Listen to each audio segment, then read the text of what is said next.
प्रणाम दोस्तों, स्वागत है आपका फिर से हमारे चैनल में जिसका नाम है अद्भुत टीवी उत्तराखंड। दोस्तों, हर व्यक्ति की जिंदगी में कुछ न कुछ बातें ऐसी होती हैं जिन्हें वो अक्सर याद करता रहता है। किसी न किसी शहर की कोई न कोई गली ताउम्र याद रहती है, जिस शहर में उसने इस दुनिया में पहली सांस ली हो। लेकिन क्या कीजिएगा जब वो शहर जो आपके इन तमाम यादों को अपने में समेटा हो और एक दिन जल समाधि हो जाए, जिसका अस्तित्व ही ना रहे, जो जल समाधि को मजबूर हो जाए। ये कोई कहानी या कल्पना नहीं, यह एक शहर का सत्य है और उस शहर का नाम है टिहरी। टिहरी गढ़वाल ये शहर अपनी ऐतिहासिक संस्कृति, परंपरा और सभ्यता से पूरे उत्तराखंड में अपनी एक अलग पहचान रखता है। टिहरी गढ़वाल का नाम दो अलग नामों से मिलकर बनाया गया था। सन 1815 से पूर्व तक एक छोटी सी धुनारों की बस्ती हुआ करती थी टिहरी, जिसमें 8 से 10 परिवार रहते थे। इनका व्यवसाय तीर्थ यात्रियों व अन्य लोगों को नदी के आर पार पहुंचाना था।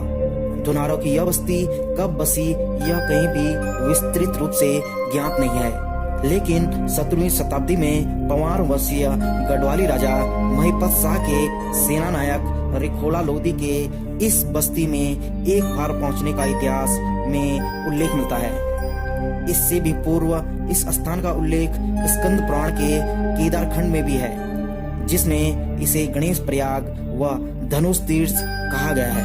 सतेश्वर शिवलिंग सहित कुछ और शिव तीर्थों का भी केदारखंड में उल्लेख है। 3 नदियों के संगम, जिसमें भागीरथी, बिलांगना व घृत गंगा शामिल है। ये 3 छोरों से नदी से घिरे होने के कारण इस जगह को त्रिहरी या टिहरी या टिहरी के नाम से पुकारा जाने लगा। पौराणिक स्थल व सिद्ध क्षेत्र होने के बावजूद भी टिहरी को तीर्थ स्थल के रूप में ज्यादा प्रचार या मान्यता नहीं मिल पाई। ऐतिहासिक रूप से यह 1815 में ही चर्चाओं में आया, जब ईस्ट इंडिया की कंपनी सहायक से गढ़वाल के राजा सुदर्शन शाह गोरखाओं के हाथों 1803 में गंवा बैठे। अपनी रियासत को वापस हासिल करने में तो सफल रहे, लेकिन चालाक अंग्रेजों ने रियासत का विभाजन कर उनके पूर्वजों की राजधानी श्रीनगर, गढ़वाल व अलकनंदा पार्क का समस्त क्षेत्र हरिजनों के रूप में हड़प लिया। सन 1803 में सुदर्शन शाह के पिता प्रद्युम्न शाह गोरखाओं के साथ युद्ध में वीर गद्दी को प्राप्त हुए थे। 12 साल के निर्वासित जीवन के बाद सुदर्शन शाह शेष बची अपनी रियासत के लिए राजधानी की तलाश में निकले और टिहरी पहुंचे। किंवदंती के अनुसार टिहरी के काल भैरव ने उनकी शाही सवारी रोक दी और यहीं पर राजधानी बनाने को कहा। 28 या 30 दिसंबर 1815 को सुदर्शन शाह ने यहाँ पर विधिवत गढ़वाल रियासत की राजधानी स्थापित कर दी। तब यहाँ पर धुनारों के मात्र 8 से 10 कच्चे मकान ही थे। राजकोष लगभग खाली ही था। एक ओर रियासत की व्यवस्था पर लाना व दूसरी ओर राजधानी के विकास की कठिन चुनौती थी। फिर राजा ने 700 रुपए में 30 छोटे छोटे मकान बनवाए और फिर यहीं से शुरू हुई टिहरी के एक नगर के रूप में आधुनिक विकास यात्रा। राजमहल का निर्माण भी शुरू करवाया गया, लेकिन धन की कमी के कारण इस राजमहल को बनाने में पूरे 30 साल लग गए। तब गोरखाओं द्वारा युद्ध के दौरान रौंदे गए गांव के गांव उजड़ गए थे। फिर भी टैक्स लगाया जाना शुरू हुआ। जैसे जैसे राजकोष में धन आता गया, टिहरी में नए नए मकान बनने शुरू हो गए। शुरू के वर्षों में जब लोग किसी काम से या बेगार ढोने टिहरी आते तो तंबुओं में ही रहते थे। सन 1858 में टिहरी में भागीरथी पर लकड़ी का पुल बनाया गया। इसके आसपास के गांवों से आना सुविधाजनक हो गया। 1859 में अंग्रेज ठेकेदार विल्सन ने रियासत के जंगलों के काटने का ठेका जब 4000 रुपए वार्षिक में लिया तो रियासत की आमदनी और बढ़ गई। 1864 में यह ठेका ब्रिटिश सरकार ने 10,000 रुपए सालाना में खरीद लिया। अब रियासत के राजा अपनी शान शौकत पर खुलकर खर्चा करने की स्थिति में हो गए। 1959 में सुदर्शन शाह की मृत्यु हो गई और उनके पुत्र भवानी शाह टिहरी की राजगद्दी पर बैठे।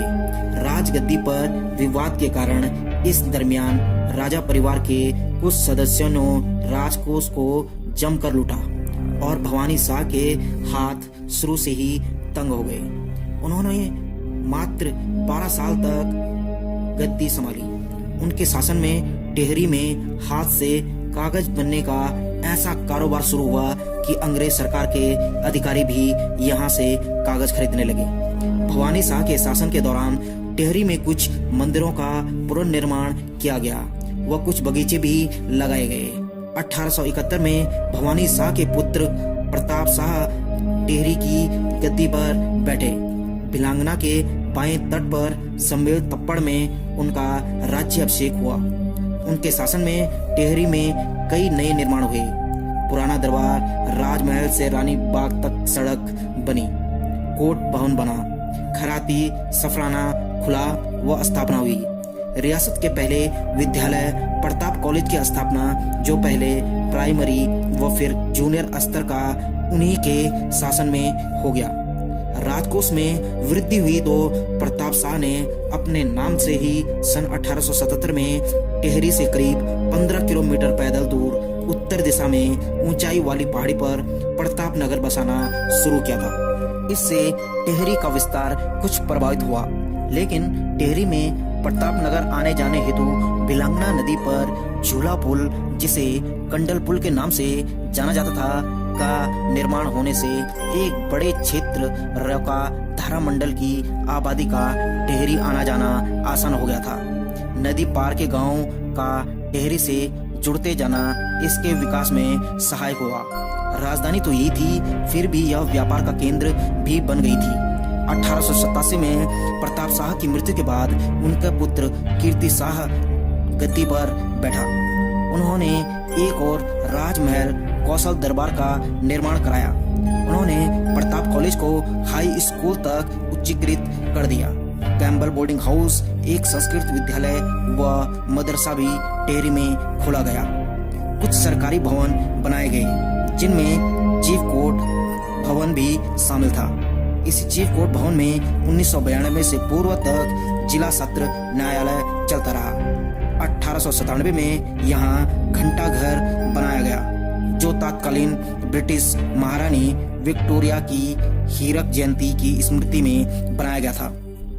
इसी दौरान शहर को नगर पालिका का दर्जा भी दे दिया गया। सार्वजनिक स्थानों तक बिजली पहुंचाई गई। इससे पूर्व राजमहल में ही बिजली का प्रकाश होता था। कीर्ति शाह ने अपने नाम से श्रीनगर गढ़वाल के पास अलकनंदा के इस ओर कीर्ति नगर भी बसाया, लेकिन तब भी टिहरी को और उनका ध्यान रहा। दोस्तों, ये तो है इस वीडियो का पार्ट 1। दूसरे पार्ट देखने के लिए जुड़े रहिए हमारे चैनल से।